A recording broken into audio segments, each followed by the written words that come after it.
জানিয়ে দিল হাইকোর্ট। এই ব্যাপারে যদি কেউ যেচে চড় খেতে চায় খাবে। সুপ্রিম কোর্ট তো আগেই বলেছে, শুধু ডাক্তারদের নয়, যে কোনো পিসফুল মুভমেন্টে বাধা দিতে সরকার পারবে না। ছাত্র সমাজের নবান্ন অভিযানও আটকাতে গেছিল, সুপ্রিম কোর্টেও পারেনি, শোনেইনি, আর ডিভিশন বেঞ্চ তো গ্রাহ্যই করে। স্বাভাবিকভাবে রাজ্য সরকার জেনে বুঝে এগুলো করতে যায়, যদি লেগে যায়, ফাটকা খেলতে যায়, কেউ লেগে যায়। শওকত মোল্লাও কি মানে তৃণমূলের বিধায়ক, তিনিও কি পুলিশের ওপর আস্থা হারাচ্ছেন? বলছেন ভরসা করে লাভ নেই, হাতে ঝাঁটা লাঠি তুলে নিতে হবে।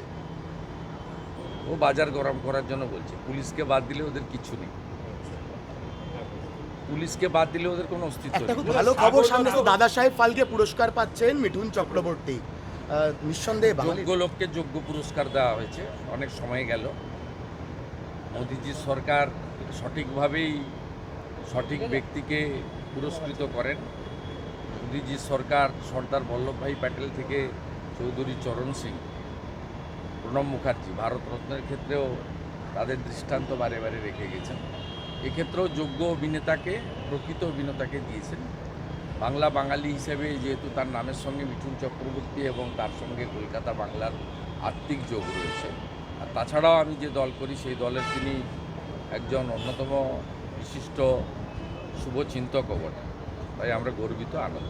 যাদবপুরে আপনার ওপর প্রাণঘাতী হামলা হয়েছিল, সেই যাদবপুরে স্লোগান উঠছে কাশ্মীর মাঙ্গে আজাদি। এবার প্রশ্ন একটাই, পুলিশ কি করছিল? পুলিশ তো করবে না, কারণ এরা ভোটের সময় নো ভোট টু মোদি করে। এটা মমতা ব্যানার্জির চাষ করানো।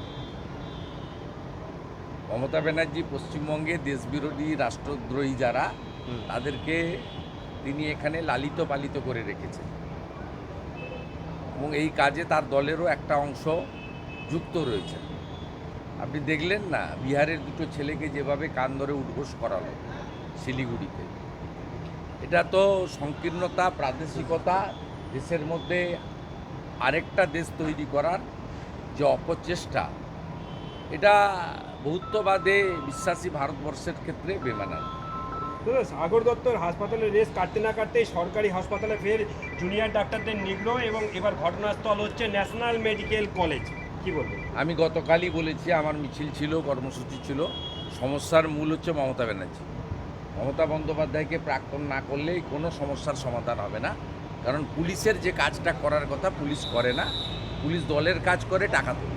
আপনি নন্দীগ্রামে যাকে হারালেন তিনি একটা অদ্ভুত যুক্তি দিচ্ছেন, বলছেন বন্যার পিছনে সেনার ভূমিকা রয়েছে, কেন্দ্র সঠিক সময় টাকা দেয়নি, এটা তো বারবার বলেন। এখন বলছেন দার্জিলিংয়ের ধসে সেনারও ভূমিকা রয়েছে, মানে ভারতীয় সেনাকেও ছাড়বেন না মমতা? এর আগে ছাড়েনি তো, সারা রাত্রি নবান্নতে ছিল তো।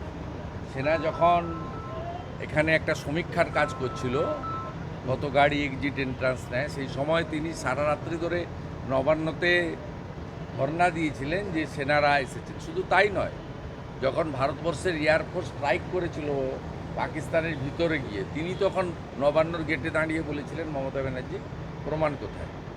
তো এই কথা আজকের নতুন নয়। যারা রাষ্ট্রপ্রেমী, যারা 26শে জানুয়ারি এবং 15ই আগস্ট দেশমাতৃকার পতাকা তোলেন, বন্দে মাতরম বলেন, জাতীয় সঙ্গীত গান, তাদের মধ্যে কিছু লোক মমতা ব্যানার্জিকে ভোট দেয়, তাদেরকে থিঙ্ক করতে বলবো। 15 মাস পরে পশ্চিমবঙ্গ বিধানসভার নির্বাচন হবে, একে সরান আসল স্বরূপ প্রকাশিত হচ্ছে। দাদা আর